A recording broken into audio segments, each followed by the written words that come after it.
नमस्कार, आप देख रहे हैं प्राइम न्यूज़ 24 और मैं हूं आपके साथ शुभांगी मिश्रा। देश में कोरोना के मामलों ने रफ्तार पकड़ ली है। पिछले 24 घंटों में 93,000 कोरोना के नए मामले सामने आए हैं। बढ़ते आंकड़ों को ध्यान में रखते हुए पीएम मोदी ने हाई लेवल बैठक रखी। इस बैठक में कैबिनेट सचिव, प्रधान सचिव और स्वास्थ्य सचिव भी शामिल थे। कोरोना के बढ़ते मामले और साथ ही साथ टीकाकरण अभियान की समीक्षा के लिए ये मीटिंग बैठाई गई। ये बेहद चिंताजनक विषय है। इस बैठक में इस बात की चर्चा भी हुई कि आखिर टीकाकरण अभियान कहां तक पहुंचा है। आइए नजर डालें महाराष्ट्र के 30 मार्च से 3 अप्रैल तक के आंकड़ों पर। तो 30 मार्च को 27,918 नए मामले सामने आए और 3 अप्रैल के आंकड़े देखें तो 49,447 मामले सामने आए।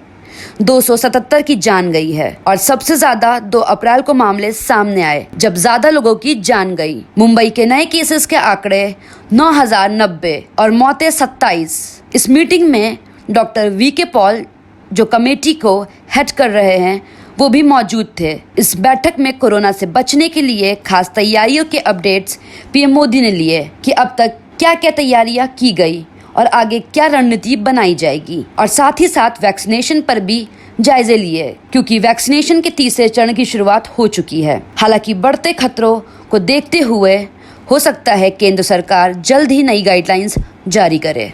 प्राइम न्यूज़ 24 के लिए शुभांगी मिश्रा की रिपोर्ट। मुख्यमंत्रियों से बात की थी जहां स्थिति जरा बिगड़ रही है। जहां तक वैक्सीन का सवाल है, वैक्सीन की स्थिति और डिस्ट्रीब्यूशन को लेकर भी जो कुछ भी चर्चाएं हुई हैं, एक प्रकार से मीडिया में जो चलता है वो अलग चीज होती है। हमें तो इन चीजों को ऑथेंटिकली ही आगे बढ़ना पड़ेगा क्योंकि हम सिस्टम का हिस्सा है। लेकिन फिर भी काफी चित्र स्पष्ट हुआ है। एक समय था जब हम सभी के सामने चुनौती एक अनजान ताकत से लड़ने की थी, लेकिन देश के संगठित प्रयासों ने इस चुनौती से मुकाबला किया, नुकसान को कम से कम रखा। आज रिकवरी रेट और फर्टिलिटी रेट दोनों ही मामलों में भारत दुनिया के अधिकतर देशों से बहुत संभली हुई स्थिति में है। हम सभी के अथक प्रयासों से देश में टेस्टिंग से लेकर ट्रीटमेंट का एक बहुत बड़ा नेटवर्क आज काम कर रहा है।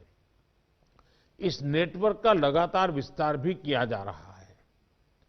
पीएम केयर्स के माध्यम से ऑक्सीजन और वेंटिलेटर्स उपलब्ध कराने पर भी विशेष जोर है।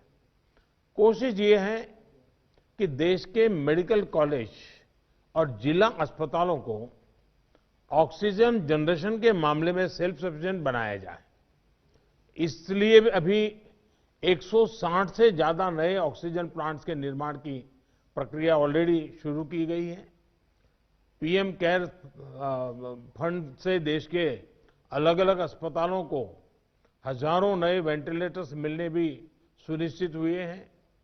वेंटिलेटर्स के लिए पीएम केयर फंड से 2,000 करोड़ रुपए ऑलरेडी स्वीकृत किए गए हैं। साथियों, कोरोना के मुकाबले के बीते 8-10 महीने के अनुभवों के बाद देश के पास पर्याप्त डेटा है। कोरोना के मैनेजमेंट को लेकर एक व्यापक अनुभव है। आगे की रणनीति बताते समय हमें बीते कुछ महीनों के दौरान देश के लोगों ने, हमारे समाज ने कैसे रिएक्ट किया है, कैसे रिस्पॉन्ड किया है, मुझे लगता है इसको भी हमें समझना होगा। देखिए, कोरोना के दौरान भारत के लोगों का व्यवहार भी एक तरह से अलग अलग चरणों में रहा है और अलग अलग जगह पे अलग अलग रहा है। जैसे हम मोटा मोटा देखें तो पहला चरण था, बड़ा डर था, खौफ था, किसी को ये समझ नहीं आ रहा था कि उसके साथ क्या हो जाएगा, और पूरी दुनिया का ये हाल था। हर कोई पैंडेमिक में था, पैंडेमिक के कारण पैनिक में था और उसी हिसाब से हर कोई रिएक्ट कर रहा था।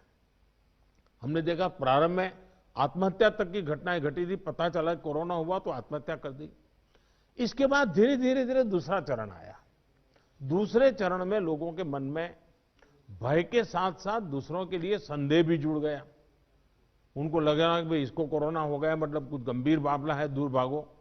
एक प्रकार से घर में से भी नफरत का माहौल बन गया और बीमारी की वजह से समाज में कटने का डर लोगों को लगने लगा।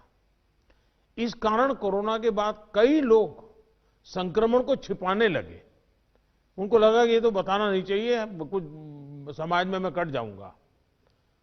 अब उसमें से भी हम धीरे धीरे समझे लोग बाहर आए, तीसरा चरण शुरू हुआ और तीसरे चरण में लोग काफी हद तक संभलने लगे।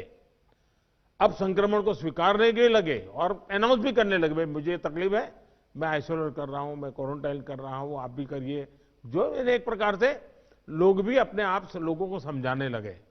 लेकिन आपने भी देखा होगा कि लोगों में अधिक गंभीरता भी आने लगी और हमने देखा कि लोग अलर्ट भी होने लगे।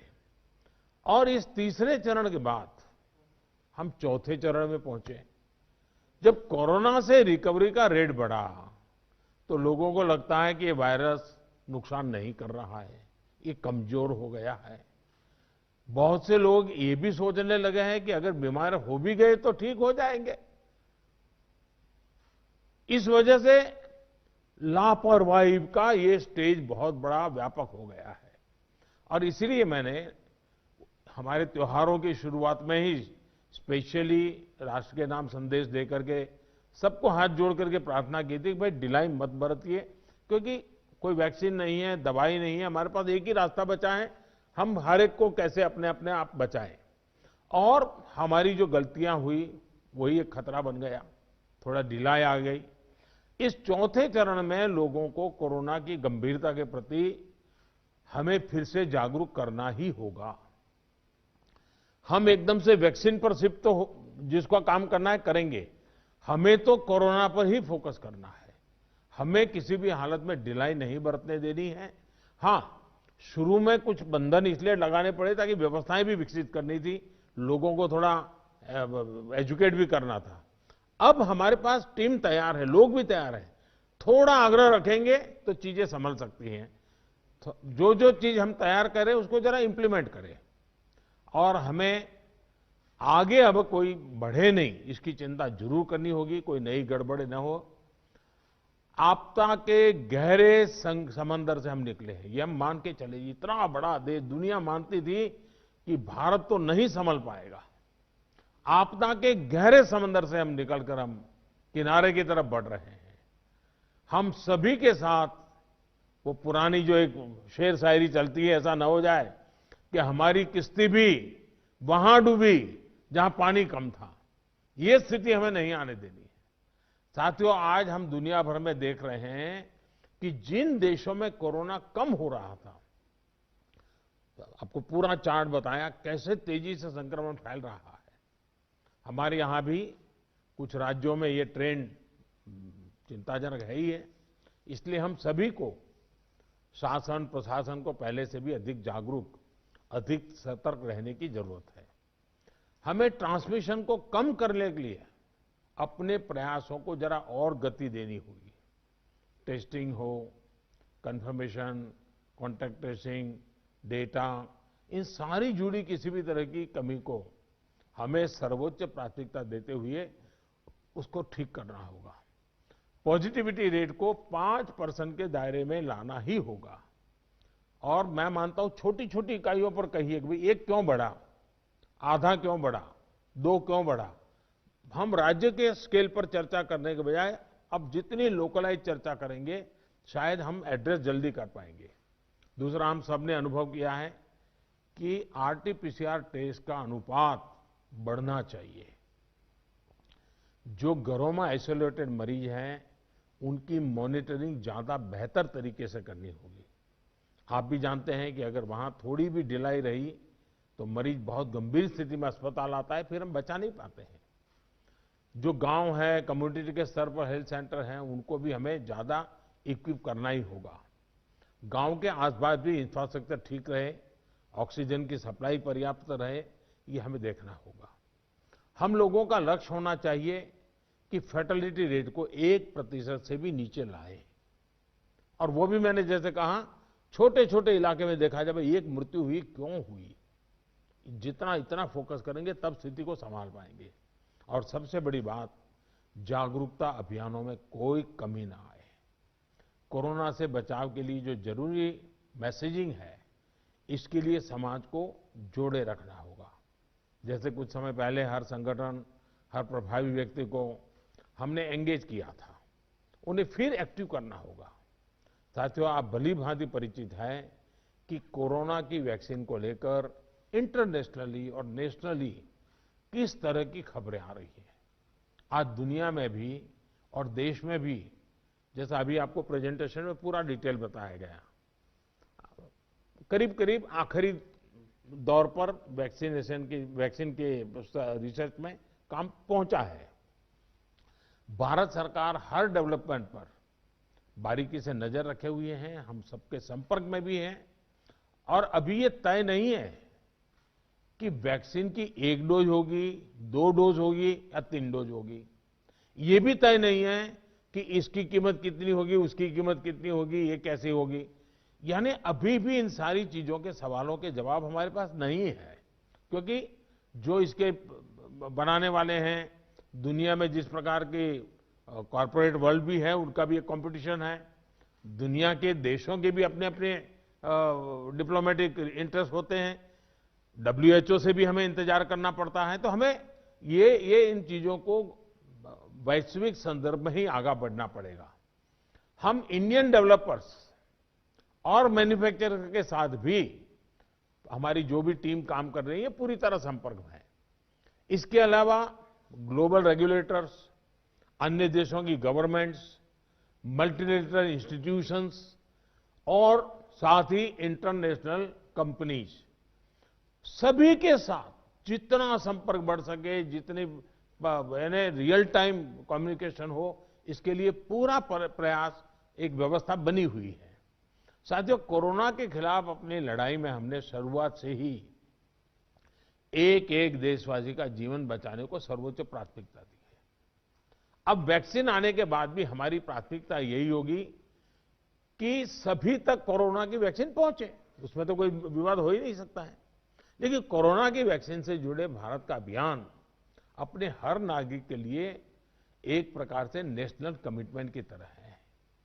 इतना बड़ा टीकाकरण अभियान स्मूथ हो, सिस्टमेटिक हो और सस्टेन हो, ये लंबा चलने वाला है।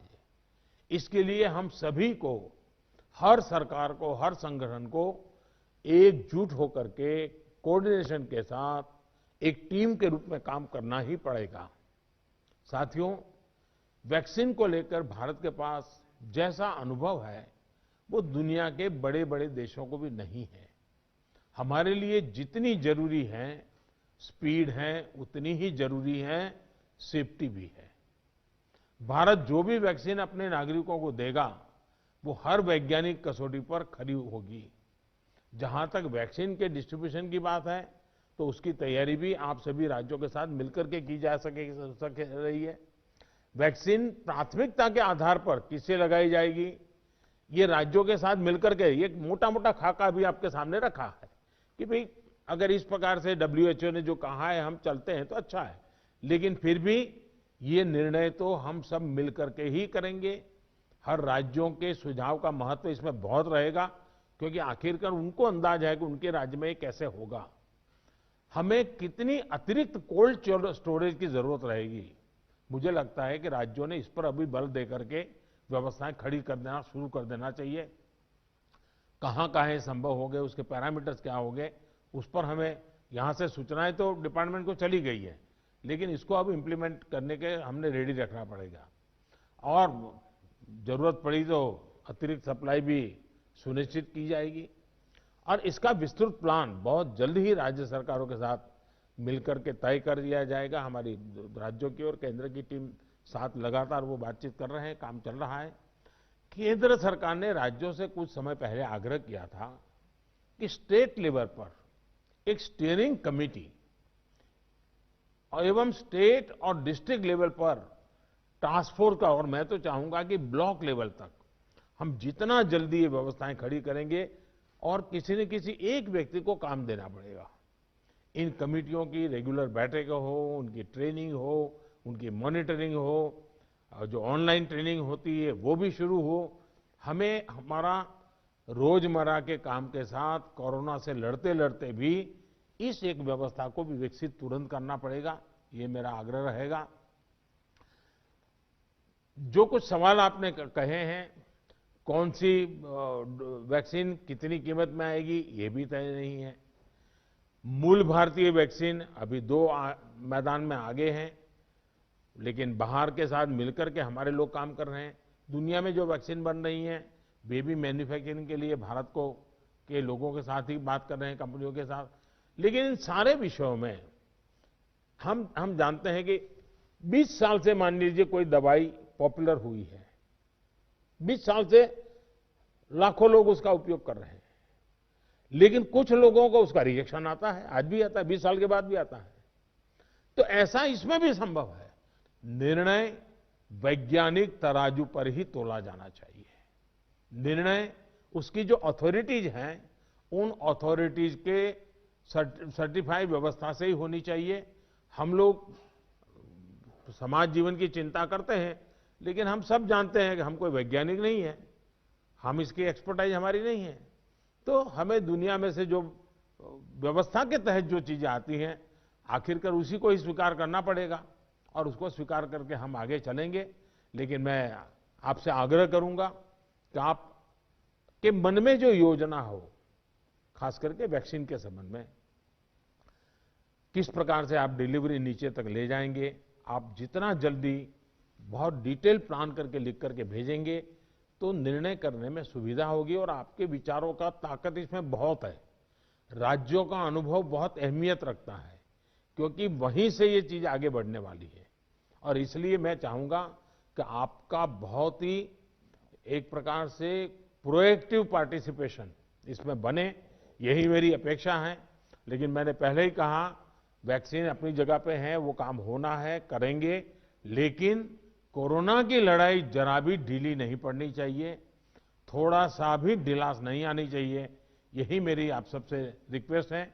आज मेरी तमिलनाडु और पुडुचेरी के मुख्यमंत्रियों से बात करने का मुझे अवसर मिला।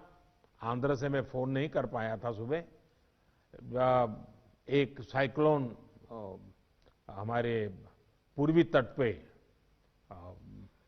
एक्टिव हुआ है, वो कल शायद तमिलनाडु, पुडुचेरी और आंध्र का कुछ हिस्सा वहाँ पर आगे बढ़ रहा है।